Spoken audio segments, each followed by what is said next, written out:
शिक्षक भर्ती घोटाले में सजा काट रहे और पैरोल पर बाहर आए पूर्व सांसद और इंसो संस्थापक अजय चौटाला ने जहां बड़ौदा उपचुनाव में जननायक जनता पार्टी की तैयारियों को लेकर बात की, वहीं उन्होंने इनेलो नेता अभय चौटाला पर भी जमकर हमला बोला। इसके साथ ही उन्होंने बताया कि जननायक जनता पार्टी की राष्ट्रीय कार्यकारिणी और प्रदेश कार्यकारिणी का गठन इसी महीने कर दिया जाएगा।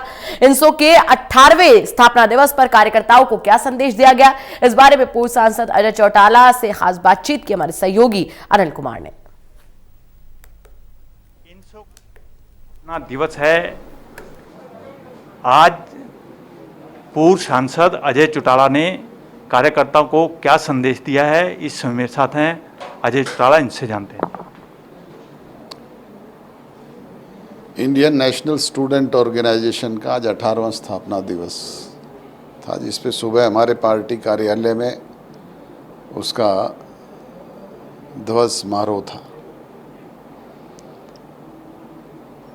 इंसो सिर्फ राजनीति ही नहीं, हमने जब इसकी स्थापना की थी तो उनको एक सोच दी थी कि वो समाज के हिस्से हैं, उनके सामाजिक दायित्व भी हैं।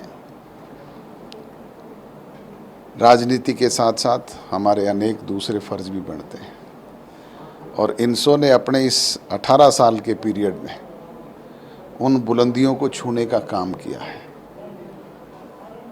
Guinness book of world record में आई डोनेशन में इंसो का अपना एक अलग से परचम लहराता है। कल पूरे हरियाणा प्रदेश में कोरोना जैसी महामारी पूरे विश्वव्यापी फैली हुई है, ब्लड की बहुत सख्त ज़रूरत है। 5000 यूनिट से ज़्यादा हमारे नौजवानों ने पूरे प्रदेश में जहाँ जहाँ ब्लड डोनेशन कैंप लगाए गए वहाँ ब्लड डोनेट किया है। 15,000 से अधिक पेड़ लगाए गए हैं ताकि पर्यावरण साफ सुथरा रहे, स्वच्छ रहे, हमें स्वच्छ आबो हवा मिले। इसके अलावा भी जो भी ड्यूटी इंसो के छात्रों की लगाई जाती है वो उसे बखूबी निभाने का काम करते हैं। चाहे वो गरीब कन्याओं की शादी का मामला हो, चाहे स्वच्छता अभियान की बात हो, चाहे और दूसरे सोशल कॉज हों। इस अवसर पर मैं उन तमाम नौजवानों को बहुत बहुत मुबारकबाद और शुभकामनाएं पेश करता हूं और उनके उज्जवल भविष्य की कामना करता हूं।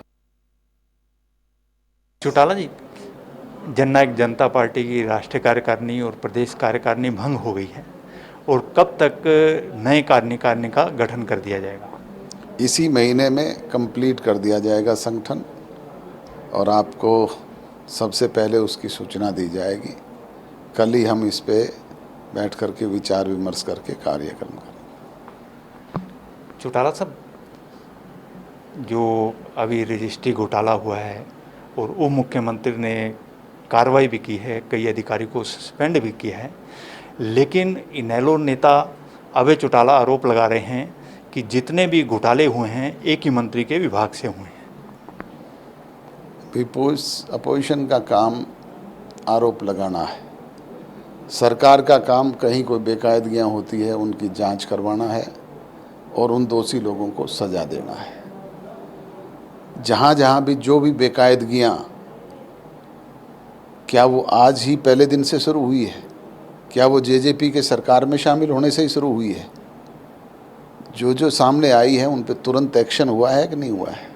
चाहे वो धान का घोटाला था, चाहे वो शराब का घोटाला था और चाहे वो अब रेवेन्यू का घोटाला है, उनमें तुरंत एक्शन लिया गया है, उन लोगों के खिलाफ कार्रवाई हुई है और उसमें जो भी लोग दोषी पाए जाएंगे उनको सख्त से सख्त सजा दी जाएगी। चौटाला साहब, जिस तरह भी आपने बताया कि प्रदेश में जितने भी घोटाले हुए हैं उन पर कार्रवाई की है और जांच बैठाई गई है और जो भी दोषी होगा उसके खिलाफ कार्रवाई की जाएगी, लेकिन इनेलो नेता अभय चौटाला कह रहे हैं कि बड़ौदा उपचुनाव के बाद इनेलो को तोड़ने वाले खुद हाशिए पर आ जाएंगे। वो तो प्रदेश की जनता ने तय करना है, बड़ौदा विधानसभा क्षेत्र के जागरूक मतदाताओं ने करना है। वो जो हाशिए पे लाने वाले बात करते हैं उनसे आप ये तो पूछें कि आप तो नोटा से भी कम थे वहाँ पे, आप अपना नोटा तो तोड़ लें पहले।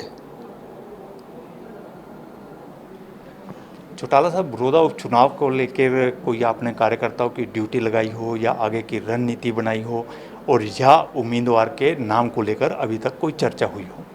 निरंतर हम जन जागरण अभियान वहाँ पे चलाए हुए हैं। हर वीक मेरा भी कार्यक्रम होता है, दिग्विजय भी वहाँ पे जाता है। डॉक्टर केसी बांगड़ जी हमारे आपके समक्ष बैठे हैं, निरंतर लोगों से जनसंपर्क अभियान चलाए हुए हैं। हमारा कार्यक्रम जारी है, हम अपनी पूरी तैयारी में हैं। अब चुनाव आयोग कब चुनाव घोषित करता है, हमें तो 24 घंटे के नोटिस पे रेडी है। ये थे मेरे साथ पूर्व सांसद डॉक्टर अजय चौटाला। इन्होंने कहा है कि इनसो के स्थापना दिवस पर 5000 यूनिट ब्लड दिया है ताकि कोरोना महामारी के जितने मरीज हैं उनके काम आ सके। इसके साथ साथ इन्होंने ये भी कहा है कि बड़ौदा उपचुनाव को लेकर उन्होंने जनसंपर्क अभियान छेड़ दिया है। Anil Kumar, total news, Chandigarh.